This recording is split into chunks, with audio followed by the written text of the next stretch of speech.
Well, Phil, you were never going to win them all, and to be fair, you ran into a decent Gateshead side the other night. Yes, and on an analysis, I was probably a little bit harsh on my team, or Kidderminster Harriers. I think probably 25-30 minutes into the game, we had a good foothold in the game. Yes, you were coming up against a side that could pop the ball about, and they did at times, and showed everybody what they're capable of doing. But in the meantime, you're looking at the analysis of it, they weren't really hurting us, they weren't really, I think they had a couple of long range efforts, one of which spilled almost into the back of the net, but Dibs did well to recover. But again, that was an awkward bounce, it was a shot from distance, so you're looking at teams that can pop the ball about. Did they carve us open? Well, not in the first half, I don't think they did. And I think going a goal behind was the key to losing the game, if truth be known. I think we have shown that we can respond when teams do go one up. We have shown that we can respond when teams go two up on a couple of occasions since we've arrived. But there was something about the game. I think, if anything, I'm going to criticise myself for building up the opposition almost into unbeatable at times. I wasn't actually saying them words, of course I wasn't. I was just saying we're coming up against a different proposition than Dorking. Dorking were resilient, 2 banks of 4, even a bank of 5 if necessary, and didn't come really with any ambition to win the game. I knew that was going to be a different argument with Gateshead. They came to win the game, and they did. The reason why they won the game is they kept a clean sheet, and if we had managed to get to half time, if we had managed to get our noses in front, and I think that's going to be key to these next 3 games.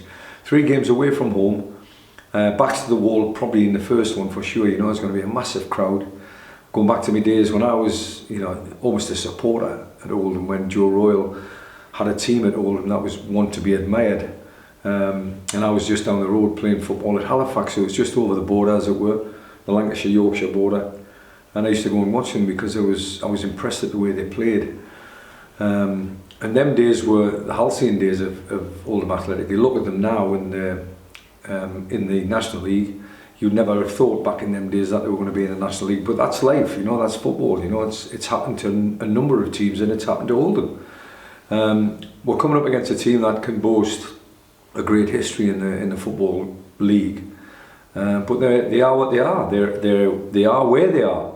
I know the manager very well, having played with him, actually played alongside him at Blackpool back in the day when he was only a pup, and I was coming to the end of my career. So there's lots of things to understand about this game, but one of the main things is that we bring our A game to the table. We put our best foot forward.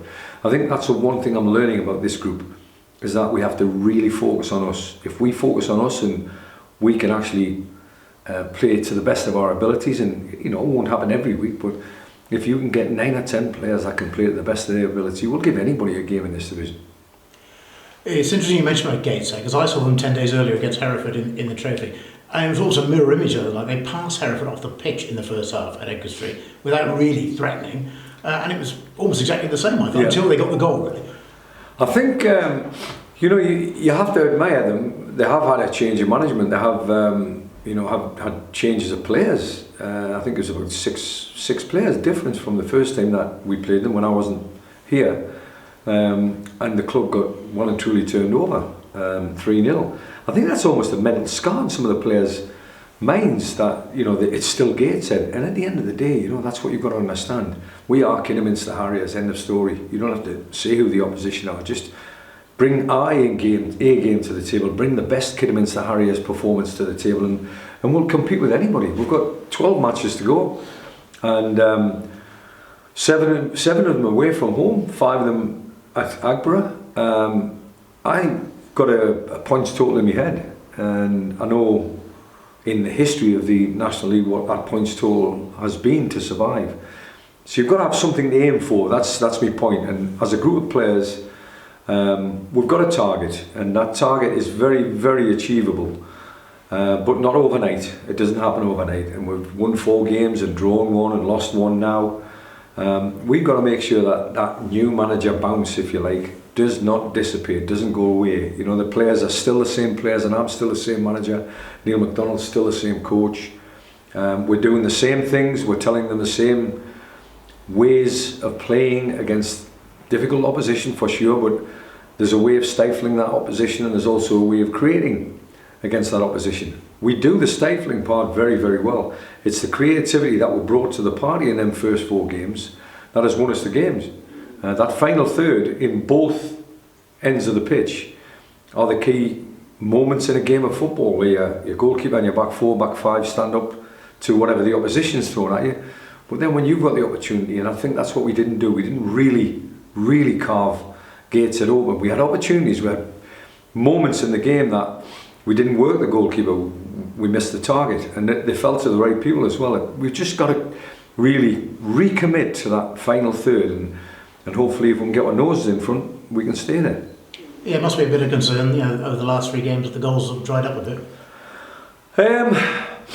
We're still getting there. We're still getting into the final third. We're still doing certain things in that final third, but that committal to what we did in the first 4 games has waned to a certain extent, but it hasn't gone away completely. I mean, that's what we've been working at in training. The mindset of the players when we've got good possession in good areas, the mentality of the group to commit to the 6-yard box, not even the penalty box, commit to the 6-yard box. Once you commit to that part of the field of play, that means you're really up there. You're putting the opposition to the sword, as it were. We've got the quality in the final third. It's just, as I say, just relaxing in them moments and making sure that we convert. When you came in, no doubt every Harriers fan, if you just said in the first 6 you can win 4, draw 1 and lose 1, they'd have bitten your arm off and the one in your hand, I suspect. What do you think you've learnt about the league in the time you've been here? I learned what I already knew, that it was brutal. I learned what I already knew, that there's no free games. Doesn't matter who you're playing against. It can be Chesterfield one week and it can be Oxford City the next week. There's no free games. I think it's all about belief. I think it's all about confidence. The lower down you go in the world of football, it really is about confidence. But if you go to the highest level and a player suffers from confidence or loss of confidence, you can see it's blatantly obvious to everybody. They watch on TV week in and week out. You see when players lose their confidence, but then they've got big squads. They can rest. They can 2 players for each position, 3 players for each position. But if you've got a game plan, if you're a collective, which football teams are, and teams like Luton in the Premier League, say for instance, I've watched the togetherness of that team, and I think that togetherness is something that nobody can measure. You know, you can say, oh, this guy's done 15 kilometres in a game of football, he's had 25 shots, and all them stats come out, but that togetherness is something that you just can't measure, and the togetherness of this group is growing slowly but surely on me more than anything else, and I really enjoy working with them. I'm really enjoying them putting a smile on their faces in training, and vice versa in games where I'm concerned. But you only put a smile on my face if we win the game, and if we can bring our best game to the party often enough between now and the end of the season, I'll be a happy man. It is all about how you react now after the game's taken, how the squad reacts. Yeah, and following day was an important day that we gathered our thoughts and made sure that we didn't waste that opportunity to warm down and prepare for the next game, because Saturday can be brutal. Again, the league's brutal, but that demand on the individual and also the collective, you know, the squad. We're not a team that can have 25 players, you know. We've got a team that's probably got 17, 18 players out there at the moment. We've got 4 or 5 in the treatment room. But we've hopefully added a couple more to it, which will provide competition for places at the business end of the pitch.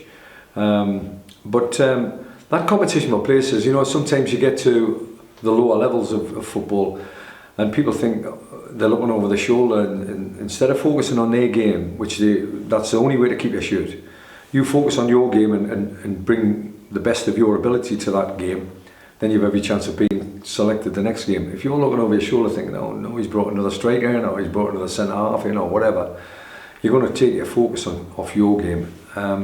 We need as many players as we can get between now and the end of the season so that we can go Saturday, Tuesday, Saturday and be as strong in all 3 games. That's what we're looking at doing this week, 3 away games as well. You know, it's a war of attrition on Saturday against Oldham, and I'm not taking my focus off that at all.